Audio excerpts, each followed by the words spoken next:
সে যেন জানালার পাশে বসে থাকা এক টুকরো সকাল, যেখানে আলো পড়ে খুব ধীরে, আরাম করে দেখা নরম কুয়াশায় ভেজা ভেজা তুলো, কিংবা সদ্য সাধনার ফসল।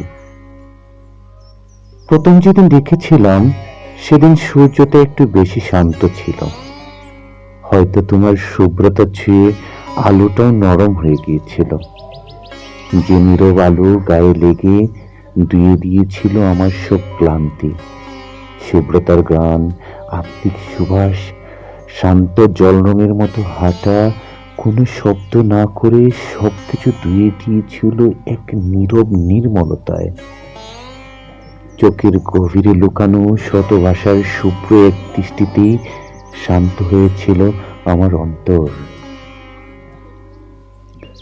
তোমাকে দেখলে মনে হয় চোখে এসে ভর করেছে ভোরের আলো, যেন কোনো তারা নেই, কোনো জোর নেই, শুধু এক টুকরো শান্তি এসে হাজির হয়েছে হৃদয়ের দরজায়।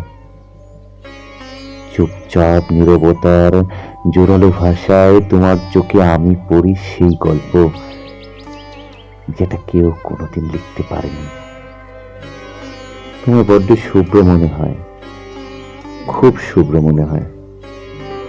হ্যাঁ, একই ঈশ্বরের আশীর্বাদ, নাকি হৃদয়ের অলিখিত চিঠির সরল অনুবাদ?